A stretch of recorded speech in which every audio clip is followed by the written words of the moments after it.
உலகெங்கிலும் இருக்கிற தமிழ் சொந்தங்கள் எல்லாருக்கும் வந்து என்னுடைய வணக்கம். இன்றைக்கு வந்து நான் ஒரு முக்கியமான விஷயத்தை பற்றி பார்க்க போகிறோம். பாராளுமன்றத்தில் பார்த்தீங்கன்னு சொன்னால் அர்ச்சனா எம்பி வந்து ஒரு கர்ச்சிக்கிற விஷயத்தை ஒன்று சொல்லியிருக்கேன். அந்த விஷயத்தை பற்றி தான் கதைக்க போகிறோம். அப்படி நேற்று இந்த ஒரு வீடியோ பார்த்தீங்கன்னா தெரியும், நான் சொன்ன ஒரு விஷயத்தையே வந்து அவரும் கேட்டிருக்கிற கேள்வி. உண்மைக்குமே நான் அவர் பாராளுமன்றத்தில் கேட்கறதுக்கு முதலே இந்த வீடியோ நான் போட்டுட்டேன்.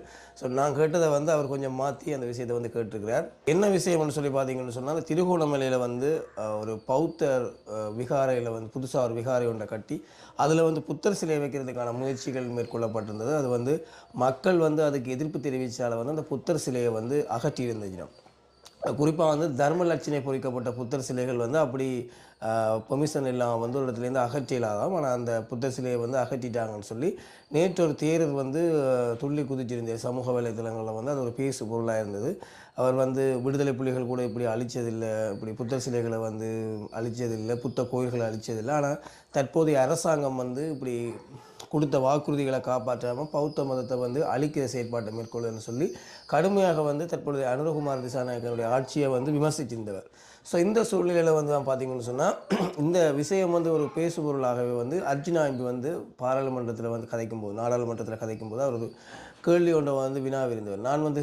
நான் வினாவிருந்தது அப்படின்னு சொல்லி பார்த்தீங்கன்னு சொன்னால், கண்ட கண்ட இடங்களெல்லாம் கொண்டு வந்து புத்தர் சிலையை வைக்கிறீங்க, இப்போ சிங்கள மக்கள் இல்லாத இடம், பௌத்த மத மக்கள் இல்லாத இடங்கள் எல்லாம் கொண்டு வந்து பௌத்த சிலைகளை வைக்கிறீங்க, விகாரைகளை கட்டுறீங்க. இதனுடைய நோக்கம் என்ன? இலங்கை ஒரு பௌத்த நாடு, இலங்கையில் பௌத்தத்துக்கு தான் முன்னுரிமை, மற்ற மதங்கள் வந்து இல்லை, ஒரு தனி சிங்கள பௌத்த நாடாக வந்து சித்தரிக்கிறதுக்காகத்தான் நீங்கள் இதெல்லாம் செய்கிறீங்கன்றதை நான் வெளிப்படையாகவே கூறியிருந்தேன். ஏன்னு சொன்னால் அப்படி கூறி போட்டு தான் சொன்னால், நாங்கள் ஒரு பிள்ளையார் சிலையோ இல்லை முருகன் சிலையோ இல்லை சிவபெருமானுடைய சிலையோ வந்து எல்லா இடம் விலங்கை ஃபுல்லாக கொண்டே வச்சு காணிகளை காசு கொடுத்து வாங்கி கோயில் கட்டி கொண்டு இருக்க நீங்கள் விடுவீங்களோ?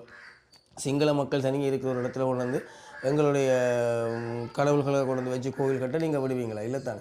ஸோ அதை மாதிரி தான் நாங்களும் இந்த சிங்கள பௌத்த மக்கள் இல்லாத ஒரு இடத்துல கொண்டு வந்து வைக்கிறத வந்து ஒரு அச்சமாக கருதுகிறோம். நாங்கள் ஏன் இதை அப்படி வைக்கணும், இதையும் எப்படி செய்யணும்ன்ற ஒரு விஷயத்தை தான் நாங்கள் கோரிக்கைகளை வந்து விடுத்திருந்தாங்க. ஆனால் பார்த்தீங்கன்னு சொன்னால் இனவாதம் முடித்தவர்கள், தமிழர்கள் இனவாதம் முடித்தவர்கள் விகாரைகளை கட்ட விடியினமில்லைன்ற மாதிரி அவையில் கதைக்கணும். எங்கள் சிங்கள மக்கள் இல்லை, அந்த இனவாதம் பிடிச்ச பௌத்தர்கள் வந்து இப்படி கதைக்கணும். இதில் வந்து குறிப்பாக பார்த்தீங்கன்னு சொன்னால் இனவாதம் பிடித்தவர்கள் தமிழர்கள் இல்லை, அவர்கள் வந்து மத ரீதியாக வந்து எல்லாருமே ஒற்றுமையாக இருக்கிறார்கள். ஆனால் சில முக்கிய புள்ளிகள்லாம் வந்து இந்த பௌத்த ரீதியான ஒரு இனவாதம் பிடித்தவர்களாக இருந்திருக்கிறாங்க. இப்போ வந்து ஜனாதிபதியை பார்த்தீங்கன்னு சொன்னால் அவரே ஒரு நடுத்தர இதை வந்து கொள்கையை வந்து கடைப்பிடிக்கிறார். எந்த இடத்துல விகாரைகள் வரணும், எந்த இடத்துல விகாரைகள் வரக்கூடாதுன்றது வந்து தெளிவாக இருக்கிறார் அவர். ஆனால் இந்த சில பிக்குகளும் சில பௌத்த மத இனவரியர்களும் தான் இந்த இப்படியான கருத்துக்களை வந்து முன் வச்சு கொண்டு வரணும். ஏன்னு சொன்னால் பாராளுமன்றத்தில் அர்ச்சனா எம்பி வந்து கதை கேட்க பார்த்தீங்கன்னு சொன்னால், நாடாளுமன்றத்தில் கொண்டு வந்து ஒரு பிள்ளையார் சிலையை வைக்க நீங்கள் விடுவீங்களோன்ற ஒரு வார்த்தை ஒன்று கேட்டிருக்காரு. உண்மைக்குமே அது ஒரு நல்ல கேள்வியாக இருக்குது பாராளுமன்றத்தில். அப்படி கேட்டு போட்டு சொல்கிறார், நான் கொண்டு வந்து ஒரு சிலையை வச்சோம்னு சொன்னால் நீங்கள் எல்லோரும் எங்களுக்கு போட்டு அடிப்பீங்களேடான்ற மாதிரி வந்து ஒரு கேள்வி ஒன்று கேட்டிருக்காரு. கொண்டு வந்து உண்மைக்குமே அதுக்குள்ளே ஒரு பிள்ளையார் சிலையை கொண்டு நாங்கள் வச்சு கட்டுறதுக்கு விட மாட்டோம். அப்போ இனவரை பிடித்தவர்கள் நாங்களா நீங்களான்ற மாதிரி வந்து ஒரு கேள்வியை வினாவி இருக்கிறது. அது மிகவும் பாராட்டுக்குரிய ஒரு கேள்வியாக இருக்குது. உண்மைக்குமே இந்த விஷயத்தான் சொல்ல வரோம். வீடியோ பார்த்துருக்க எல்லா உறவுகளுக்கும் நாங்கள் சொல்கிற ஒரு விஷயம் வந்து, தமிழர்கள் இனவாதம் பிடித்தவர்களும் இல்லை, தமிழர்கள் வந்து மதவாதம் பிடித்தவர்களும் இல்லை. நீங்கள் இப்போ எந்த ஒரு மதத்துக்கு நாங்கள் என்ன சொல்கிறது தடைகளோ எதுவுமே விதிக்கிறார்கள் இல்லை. ஒரு தமிழர் பகுதியில் வந்து ஒரு யாழ்ப்பாணத்தில் வந்து பார்த்திங்கன்னு சொன்னால் ஒரு கிராமம் இருக்குது. அந்த கிராமத்தில் வந்து சிங்கள மக்கள் நிறைய பேர் வாழணும்னு சொன்னால் நீங்கள் அதில் ஒரு கோயில் ஒன்றை வந்து ஒரு விகாரை ஒன்றை வந்து கட்டலாம். இல்லைன்னு சொன்னால் சுற்றுலா பயணிகள் வந்து அதிகளவாக ஒரு இடத்துக்கு வந்து போயிடணும்னு சொன்னால் அவடத்தை நீங்கள் ஒரு கோயில் ஒன்றை கட்டலாம். ஏன்னு சொன்னால் அதை வழிபடுறதுக்காக வந்து ஒரு இராணுவ தளம் ஒன்று இருக்குது. அந்த இராணுவ தளத்தில் பார்த்திங்கன்னு சொன்னால் ஏராளமான இராணுவ வீரர்கள் வந்து அந்த இராணுவ தளத்துக்கு இருக்கிறாங்க.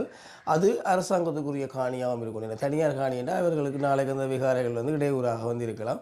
அப்போ அதாவது அரசாங்க காணியாகவும் இருந்துன்னு சொன்னால் அந்த போர் வீரர்கள், அதாவது இராணுவத்தினர் வந்து வழிபடுறதுக்காக வந்து ஒரு விகாரையை வந்து நீங்கள் கட்டலாம்.